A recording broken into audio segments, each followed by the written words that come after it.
Centuries ago, master archers were able to perform incredible feats of archery. These skills have long since been forgotten, but the Danish archer Lars Andersen is trying to reinvent what has been lost.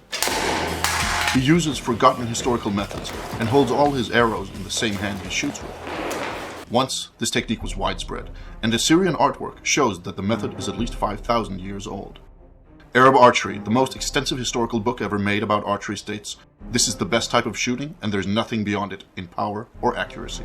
Using this technique, Lars has set several speed shooting records, and shoots more than twice as fast as his closest competitors. And being able to shoot fast is just one of the benefits of the method. But the big question is, why has it been forgotten today?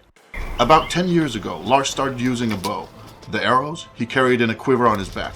Surprisingly, the quiver turned out to be useless when it came to moving fast. The back quiver is a Hollywood myth and was not common in the past, but it is still spread all over the world. Why? Because modern archers do not move.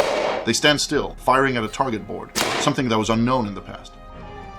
These archers also started placing the arrow on the left side of the bow, just as archers do in movies. This is probably due to the fact that aiming at a stationary two-dimensional target makes you aim with one eye instead of two.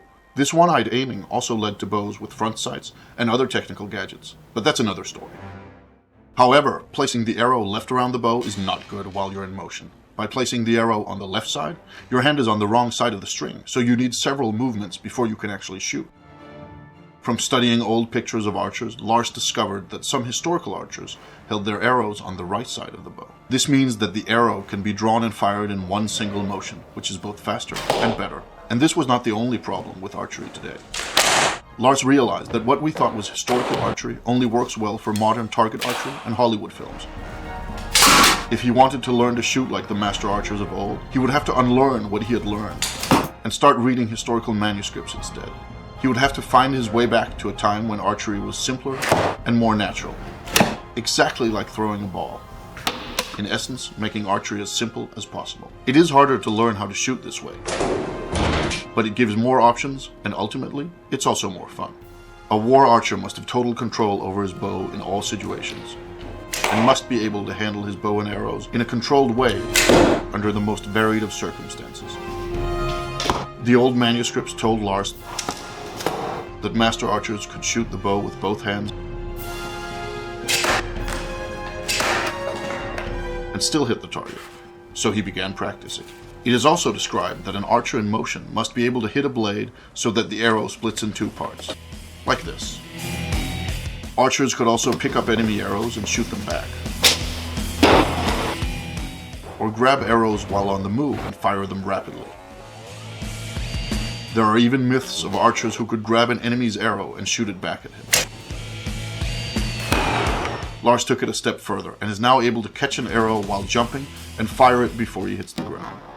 Perhaps most importantly, modern slow archery has led people to believe that war archers only shot at long distances. However, Lars found that they could shoot at any distance, even up close.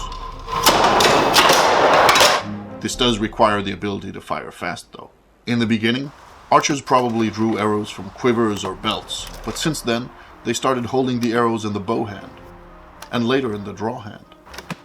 Taking it to this third level, that of holding arrows in the draw hand, requires immense practice and skill, and only professional archers, hunters, and so on would have had the time for it. When guns started replacing bows, this technique was forgotten, and the only reason Lars is able to do it is because he's spent years practicing intensely. The hard part is not learning how to hold the arrows, but learning how to handle them properly, and draw and fire in one single motion, no matter what method is used. It works in all positions, and while in motion, whether rolling, running, or on horseback. It also works with sharp arrows and powerful bows. And while there is no doubt that those war archers of the past were stronger and more fit than Lars is, his arrows still penetrate chainmail armor and the heavy gambazon worn beneath it. It is difficult to compare actual striking power, though. Modern archers use only one hand, but in the past, some archers allegedly used both hands to give the arrow more power. Old manuscripts tell us that it was common to hold 3 arrows in the draw hand at once, while keeping more in a belt quiver. We know that some archers held more, and in a way, the bow was the ultimate weapon. Who can escape 10 arrows fired quickly after another? From old texts, we know that Saracen archers were expected to be able to fire 3 arrows in 1.5 seconds, and very skilled archers were even faster. Lars has managed to shoot 3 arrows in 0.6 seconds, but while speed is important, hitting the target is essential. To test accuracy and speed at the same time, Lars set up an experiment where he shot incoming arrows with arrows of his own. But he took it one step further. In the 1938 movie, The Adventures of Robin Hood, Robin Hood splits an arrow down the middle. Some consider this the ultimate archery trick. They're wrong. No! The ultimate archery trick is splitting an incoming arrow in 2 with one of your own. We do not recommend you trying this at home. Thank you for watching.